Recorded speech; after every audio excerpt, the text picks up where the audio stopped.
السلام علیکم. بلا جھجک کے اندر آپ کو لاہور اسٹوڈیو سے خوش آمدید کہتے ہیں. کل بھارتی ایکسٹرنل افیئر منسٹر کرشنا اور شاہ محمود قریشی کی جو پریس کانفرنس تھی، جب سوال ہوا مقبوضہ کشمیر میں جاری جدوجہد آزادی کا، کہ خود ارادیت کا، اور بلوچستان کے اندر بھارت کی مبینہ مداخلت کا، تو باڈی لینگویج اسی وقت ہی واضح ہو گئی تھی کہ بات کچھ بنی نہیں ہے. اور اس ایک سوال کا 5 دفعہ دونوں فریقین کی طرف سے جواب دیا جانا اس بات کی انڈیکیشن کرتا تھا. اگر آپ نے وہ پریس کانفرنس لائیو دیکھی ہو تو جس طرح پہلو بدلے اس کے بعد بھارتی وزیر خارجہ نے، اور جس طرح انہوں نے وہ ایک پرانا اپنا ریٹریٹ کیا، جو ریٹرک ہے ان کا کہ جناب کشمیر ٹوٹ انگ ہے، اور پھر اس کے بعد جس طرح کلیریفائی کرنا پڑا ہمارے فارن منسٹر کو، اگرچہ انہوں نے اچھی طرح کلیریفائی کرنے کا حق تو ادا نہیں کیا، بہت سارے تجزیہ نگاروں کا یہ بھی خیال ہے.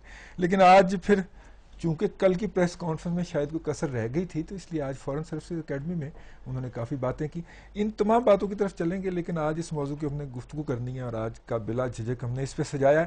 ہمارے ساتھ آج لاہور اسٹوڈیو میں ہوں گے ڈاکٹر سجاد نصیر صاحب، سیاسی تجزیہ نگار ہیں، اکثر پروگراموں میں آپ ان کو دیکھتے رہتے ہیں. اور ان کے ساتھ بیٹھے ہوئے ہیں جناب سلیم بخاری صاحب، میرے ذاتی حوالے سے میرے بہت بڑے مینٹر استاد. ہم آج جو کچھ ہیں ان کی وجہ سے ہیں. آپ دونوں صاحب کا بہت شکریہ آج آپ تشریف لائے. اور اسلام آباد میں ہمیں جوائن کریں گے حارث خلیق صاحب، سیاسی تجزیہ نگار ہیں، وہ بھی اس کے اوپر خاص طور پہ نظر رکھے ہوئے ہیں فیڈرل کیپٹل میں. لیکن گفتگو کا آغاز کرنے سے پہلے ہم چلتے ہیں اور دیکھتے ہیں کہ آج سجاد، ہمارے جو قریشی صاحب ہیں فارن منسٹر، انہوں نے فارن سروسز اکیڈمی میں کیا کہا. پاکستان کی ٹیم کو لیڈ کر رہا تھا، پاکستان کی قیادت کی مشاورت کے ساتھ. مجھے تو سارے دن کے طویل مذاکرات میں ایک مرتبہ بھی باہر جا کے ٹیلی فون کرنے کی ضرورت نہ پڑی. میں پوچھنا چاہتا ہوں کہ جب وزیر خارجہ، جو کہ ان کی فارن پالیسی کے ایک پرنسپل ہیں، اس کی ڈائریکشن دینے کے، ان کی موجودگی میں بار بار دلی سے ہدایات کیوں آتی رہی؟ جی، قریشی صاحب نے تو یہ باتیں کہیں کہ جناب انہوں نے جا کے پوچھنا پڑ رہا تھا اپنی گورنمنٹ سے. اس کے جواب میں کرشنا نے کیا کہا نئی دلی پہنچ کے؟ حالانکہ جب یہ بات آن ایئر جا رہی تھی لائیو، وہ وزیر اعلیٰ شہباز شریف کے ساتھ، جو پی ایم ایل این کے ہیڈ ہیں، پنجاب ہاؤس میں میٹنگ کر رہے تھے، اور انہوں نے وہاں پہ یہ سنی بھی باتیں. انہوں نے یہاں پہ کوئی ریئیکشن نہیں دیا.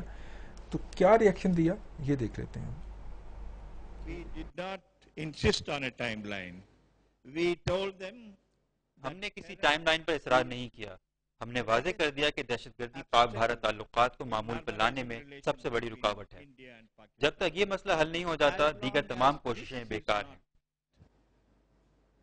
all other efforts would be futile. جی، یہ ہے وہ سٹیٹمنٹ جو کہ بھارتی وزیر خارجہ کرشنا نے وہاں پہ جا کے دی ہے. یہ دونوں صورتحال ہیں. ہم چلتے ہیں اپنے تجزیہ کاروں کی طرف.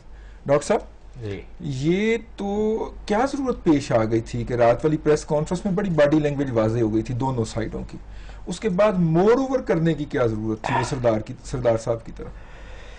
دیکھیں جی، کل کی جو پریس کانفرنس ہوئی ہے، میری کم از کم یادداشت میں کوئی ایسی پریس کانفرنس میں نے نہیں دیکھی ہے جو کہ یہاں ہوئی ہے. کل پریس کانفرنس ہوتی ہے کہ مذاکرات کے بعد عام طور پہ وہ پوائنٹس جن پہ ایگریمنٹ ہو جاتا ہے یا انڈرسٹینڈنگ ہو جاتی ہے، اس کے حوالے سے پریس کانفرنس کی جاتی ہے. لیکن ان کے ہاں تو کوئی لیکن یہ کمال کی بات ہے کہ اس پریس کانفرنس میں ایک دوسرے کے پوائنٹ سکورنگ ہو رہی تھی، اور انڈین فارن منسٹر جو تھا وہ انڈین پرسپیکٹو کے حوالے سے بات کر رہا تھا.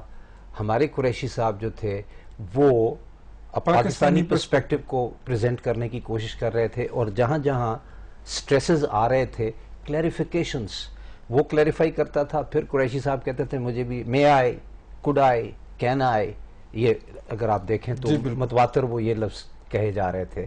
تو مجھے ایک بات جو سمجھ نہیں آئی ہے وہ یہ ہے کہ اگر اختلافات اتنے بنیادی نوعیت کے تھے تو سوال یہ پیدا ہوتا ہے کہ پھر پریس کانفرنس کی کیا ضرورت تھی؟ پھر پریس نوٹ ہی کافی ہونا پریس نوٹ کافی ہونا جانا چاہیے تھا. اچھا، اس سے جہاں ہم تنقید کرتے ہیں اپنے فورن آفس کی اور امیچیورٹی کی، لیک آف ایکسپیرینس کی، کیونکہ فورن آفس ہمارا ملٹری ڈکٹیٹرز کے دوران کام کرتا رہا ہے اور ڈیسیژن میکنگ عام طور پہ کہیں اور ہوتی رہی ہے، تو یہ تو ہم مان لیتے ہیں. لیکن سوال یہ ہے کہ انڈین فورن منسٹر جو تھا اور انڈیا جو اپنے گن گاتے ہیں کہ جو ان کا بڑا ایکسپیرینس ہے اور ان کا فورن آفس جو ساؤتھ جو ہے بڑا ڈومیننٹ رول پلے کرتا ہے اور بیوروکریسی جو ہے اچھا وہ بڑا اہم کردار ادا کرتی ہے ہندوستان کے حوالے سے، تو سوال یہ ہے کہ کرشنا نے کیوں ایگری کیا؟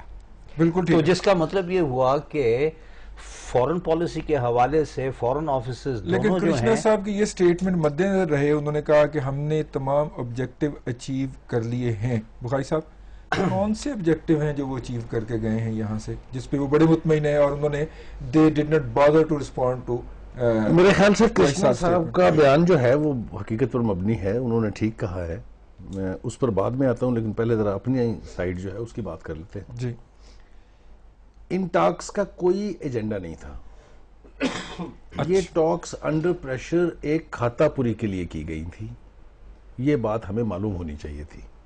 امریکہ اور ویسٹ کی طرف سے یہ پریشر کہ دونوں سائیڈوں کو بیٹھ کے بات کرنی چاہیے، اس کھاتا پوری کے لیے کرشنا صاحب تشریف لائے تھے یہاں. ٹھیک. لہٰذا نہ ان کے پاس کوئی مینڈیٹ تھا سوائے اس کے کہ آپ نے دوسری طرف کی تو کوئی بات نہیں ماننی ہے اور اپنی جگہ سے ہٹنا نہیں ہے. اس میں تو ان کو کامیابی ہوئی ہے. He has returned to Delhi as a very successful person.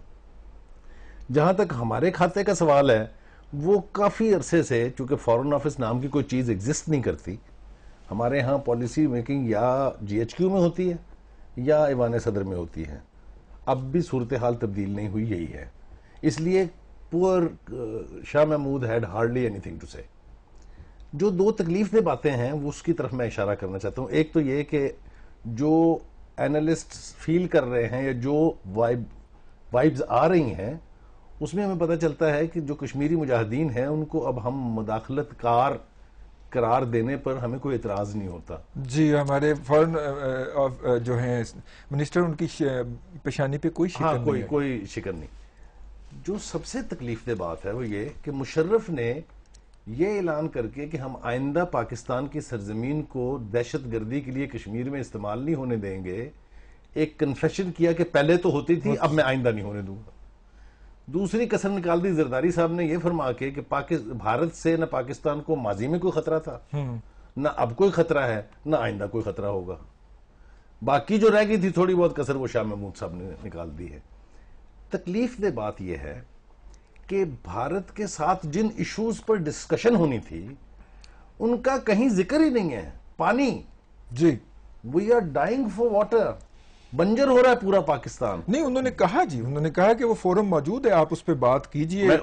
میں اسی طرف آ رہا ہوں. جی، جب انہوں نے کشمیر میں مداخلت کا اور وہاں جو کچھ ہیومن رائٹ وائلیشن ہو رہی ہیں اس کا تھوڑا سا ذکر کیا تو جواب ملا کہ جس کو کوئی سوال پوچھنا ہے وہ انٹرنیشنل ہیومن رائٹ کمیشن سے پوچھ لے. بالکل. اور انڈین ہیومن رائٹس کمیشن. بخاری صاحب مجھے بریک لینا پڑ رہی ہے، بریک کا وقت ہو گیا. ناظرین جائیں گے اور حارث خلیق ہمیں جوائن کریں گے اسلام آباد سے، لیکن بریک کے بعد آپ ہمارے ساتھ رہیے گا بلا جھجک میں.